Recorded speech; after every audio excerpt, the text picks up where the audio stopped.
I feel really like what's going to happen when we start leaning into the new XP changes is composition's going to matter more. The games are going to be more like Dota and League of Legends in that your composition and your ability to win fights repeatedly and win the game repeatedly without sort of cheesing or what people call cheesing, but forcing your opponents to get far more behind in experience rather than in tactics. Because really, when you're winning team fights already, most likely your composition is better than your opponent's for whichever reason. So, Right. And I was talking to my friend about this just yesterday, and I was like, "Hey, this is really going to play into your style of playing. He's a very aggressive player. He loves taking team fights, and he loves winning the game in those team fights. And I think players mm-hmm. like that are going to find that this is going to favor their play style a lot more because you're going to get advantage now from getting those kills and being able to not have to worry about just them getting a tower and making it further ahead in the XP racing." Yeah, when you win that team fight, you are already gaining an advantage, and I think a lot of the people are just misinformed when they say, "Oh, you're taking our advantage away." No, we're taking that extra advantage away. You already gained your advantage from winning the fight. Now you're not gaining a experience advantage from taking the fort. You're just gaining a strategic advantage from taking the fort with those one catapult every 3 wave. A lot of people sort of brush that off and say, "Oh yeah, whatever."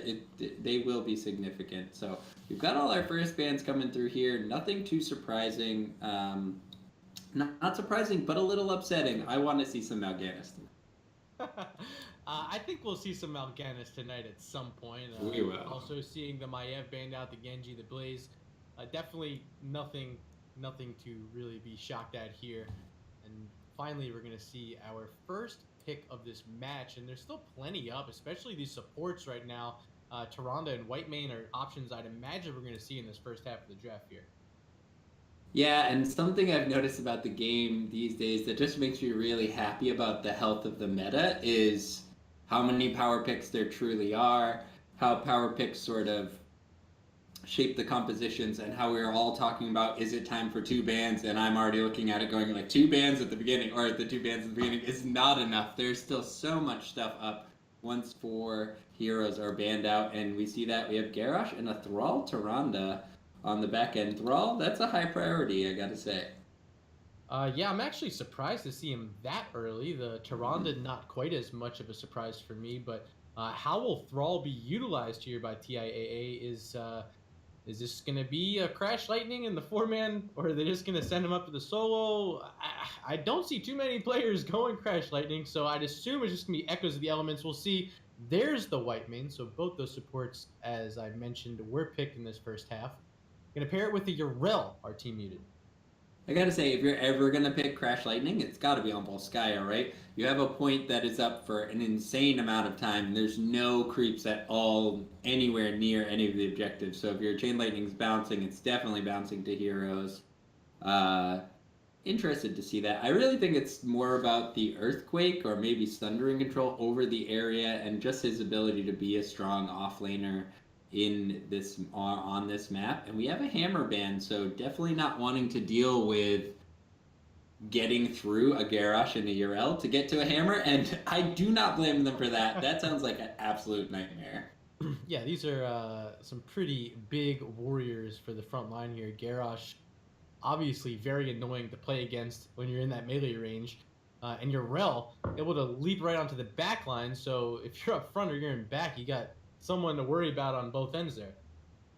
Yeah, I don't think there would be any characters, even the most dive heavy characters, would not be able to successfully dive onto a hammer, and hammer could get a lot of value there. So smart ban, Phoenix ban coming out on the side of Team Muted, and now I think we're going to see a warrior drop. When we do, we get the Hanzo Johanna combination. So everything fairly meta, fairly power pick in this draft. The drafts are not too leaned towards one style or another yet, but they are all extremely strong heroes just for the map and in general, it seems like. I think it's a fantastic map for Joe. Very sturdy, can stay in on the point for an extended period. Cassie and Mephisto, the final 2 picks here for Team Muted. But I think Johanna's in a great spot. It's also going to help a lot with the wave clear that they're going to lack if Thrall's up in the solo. It's just the Hanzo we're seeing right now. Going to need a little bit of help until at least level 4 when Hanzo can attempt to pick up some sort of wave clear. So Johanna would be able to help with that a bit, Fear. Yeah, Cassie and Mephisto, kind of an odd combination coming out. Fairly dive heavy. Oh, and the Chromie. So lots of poke coming out from this team. When you think about Owl, Hanzo, Chromie, Thrall with the Chain Lightning, lots of poke coming out. And although the team of Team Muted is a bit more dive oriented with Mephisto, Cassia, they're fairly safe as well. So gonna be interesting to see if TIAA can keep Team Muted at arm's length and really zone them out of the point. Because if they're not able to do that, it's gonna be real tough for them.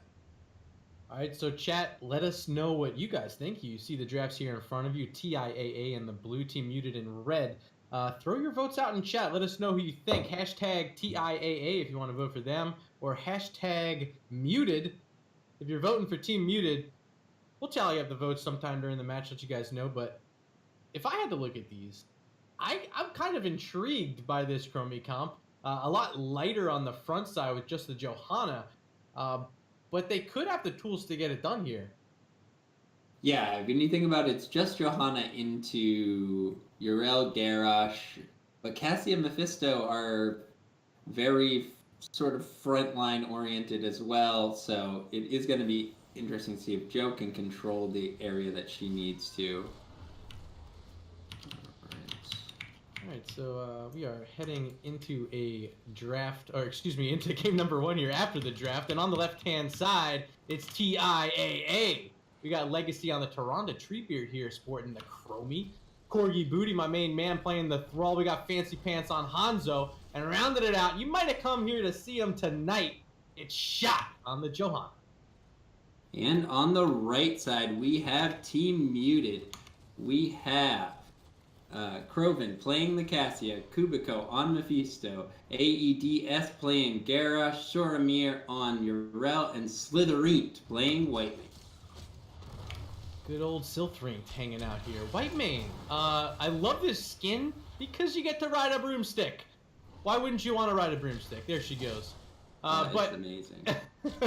Let's look at that Thrall level 1 pick. It is Crash Lightning, so, or excuse me, Echoes of the Elements, not Crash Lightning. So we are going to get to see it here on Full Sky. I thought we might have had the opportunity to see the elusive talent make play, but nonetheless, it will be Echoes here. Yeah, not surprising. I mean, it's just consistent. He's going to be in the off lane anyway. There's lots of... You get to spend a lot of alone time with creeps on this map, especially as the off laner, so probably not too much exciting going on there. Just Thrall going to be looking to stack. As these two teams rotate, it does look like TIAA has a little bit of the wave clear advantage, just moving a little bit faster down top and mid lane, down to their turret. But that's just a compositional thing, getting them a small advantage early on. Yeah, and we do see over on the right-hand side, Team Muted also starting to get to work on their fortification camp as well. So both teams should have control of one of the turrets. We'll see if any invade wants to happen, but does not look like it would be here in time. So 1 turret apiece is the score right now. Yep, and as is usually the case, but we see TIAA being very aggressive, moving up onto the support camp, and it doesn't look like Team Muted's going to be able to react. I'm not sure it's whether they're not aware of it or whether they just know that they're not able to really catch up in the wave clear. So that first support camp going over to TIAA will grant them a bit of an advantage moving into the first objective here, but otherwise this looks fairly matched up. Everyone safely avoiding the Garrosh. I think that's sort of the story of an early game, always avoiding that Garrosh throw, making sure you don't get picked. Shot just playing safe, knowing they're coming up here looking for him. But always good when you're avoiding those Garrosh throws, not getting picked off, especially with a Chromie. I think Treebeard playing conservatively. Yeah, obviously he's played this Chromie a few times before. If you watch Treebeard stream, you've seen him rock the Chromie. But here we go. It is the first control point activating right now. Up top, we do see TIAA took their siege camp. We'll be pushing that top lane. Tyrande and Hanzo are up there prepping it a bit. Taking a look down here on the bottom is Corgi and Swarmir still playing footsie with each other, but they're going to make their way up soon, as finally making it over to their camp will be Team Muted, ready to get that out before control point A fully activates here. And Corgi able to get 13 stacks of that Echo the Elements, just showing why you pick that over Chain Lightning. He's almost stacked it before, or Crash Lightning, before Crash Lightning would even be a viable thing here. It looks like Team Muted just gonna soak, play it safe, back up. It looks like Mephisto needs to go back to the well and regen, and then they are going to rendezvous in the mid lane and try to push in a little bit. Whitemane just trying to contest and make sure that, just that they're nice and annoying. Make sure that they have to contest mid. Treebeard standing here alone. Shot is going to try to zone out Mephisto. AEDS is very low. Needs to be careful. The armor will be going up. That is Iron Skin popped by Shot. Corgi Booty coming in on the flank, but taking a lot of damage, getting thrown in by Thrall, but a two-man Lunar Flare hitting Kroven and Garrosh there. That's going to be difficult to... Great use of that biotic emitter there to keep Corgi alive. I thought he was going down, but dropped right at the final moment possible. He survives. Now you got to look at these items, because there is a turret already down. Chromie should be able to blast that away, especially with that deep breathing talent that she took. And they're going to go ahead and get their own second turret here. So with already 95% channeled, TIAA with an opportunity to move back in and complete it off here. Yeah, that was such a well-played team fight there. The double Luna Flare and the Biotic Emitter combination just barely allowing Thrall to get away. Thrall is just going straight in. Another Lunar Flare connecting onto Mephisto. He does not have... He hasn't used his Shade, rather. He does have it available. And that is going to push Muted off the point. Kubiko barely using Shade out, but that is not going to work out for him. Garrosh also losing his life, and now the Protector is going to be coming down for Team TIAA. First kills of the evening right here, and it is a double kill for TIAA. They get this first Triglav Protector already ripping through the wall in both these front towers, now getting to work on the well. This thing is healthy, and when you had two heroes down, the Mephisto, the Garrosh, a little bit harder to step up and make a defense up against this Triglav, so they're going to get plenty of advantage off of this. Fort number 1 is down, as they're going to make the rotation up to the top, and this could quite possibly get them level 10 by the time this Protector is done here, Fear. Yeah, the timing of this is actually insanely good. It does look like it's going to net them level 10. Going behind the tower there, they're taking shots from the tower and the fort. They do need to be careful. Chromie dishing out a lot of siege damage, and that slowing sands just stopping the enemy team from moving through the gate there. But talking about getting a full fort and front wall and well there, usually you're only looking to get front wall and well in the top lane to prep yourself for the second objective, but now you've gotten a full fort, front wall, and the well, level 10 advantage, and about a level and a half advantage, and they're going to take the support camp to boot. This is what I meant by feels bad. I mean, almost feels a little bit Blackheart's Bay in how crushing it can be, but not to take away from Team TIAA, because they have played everything about this map perfectly so far. Kubiko looking to get some damage poked onto the enemy team, not getting much done there. They are going to be able to defend this top fort, I believe. Shot and company are going to be backing up, but maybe not. Treeboard's just hanging out real close to the They're fort. about to rotate on this Yrel. Stormir playing out a little far. Thrall's got her locked in. Yrel's trying to run away, but here comes Johanna. Bless shield. Pull it back with Condemn. Big Lunar Flare. That's the third kill of the game, and perfect execution on their way down, making that rotation for the gank. Yeah, the communication spot on. Legacy hitting the Lunar Flares. Perfectly executed and perfectly timed. You can tell shots calling out. I'll hit the Condemn, you hit the Flare. It all just works out. And still no level 10 achieved for Team Muted. So this is just an uphill battle. Level 12 coming around for TIAA. And they're going to have another tier advantage most likely heading into the next Protector. And again, there's just no... It looks like Treebeard is constantly playing really far forward, but just no punishment. Garrosh is unable to catch him, and he's just really aware of where he's standing, where he's positioned, and it's got to be frustrating. So we're going to have a little bit different of a fight coming up next. Finally, they have some heroic talents. The Scarlet Aegis from Whitemane is really the one we have to keep an eye on, because that is a team fight changing ability right there. You think you got people dead, then they're not. But, oh wow, Garrosh in trouble. Won't even matter. Won't make it to control point B.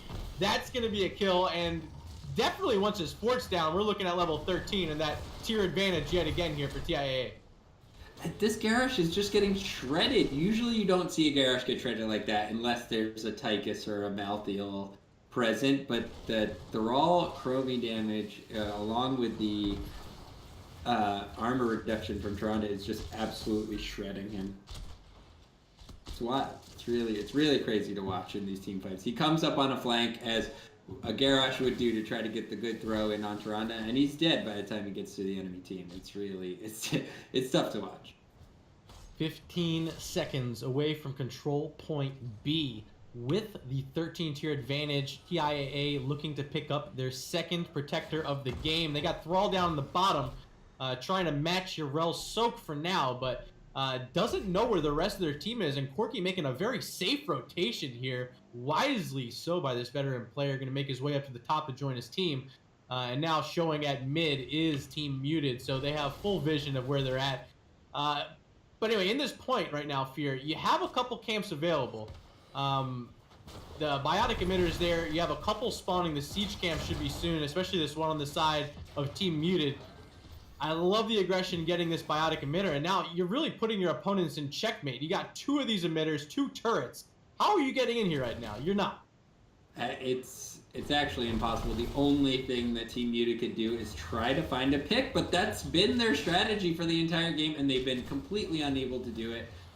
Garrosh can't really get an angle. Garrosh can't get the initiation. He's sort of suffering from Arthas syndrome, where Arthas is a great tank, but when he has to just run in to initiate, it doesn't work out for him. Hold on, we do have Stormir and Garrosh looking for another initiation, but again, just doesn't happen. When you have to run in and take so much damage on the front end, you either die or you don't get the pick early enough, and now we just see them completely conceding this protector.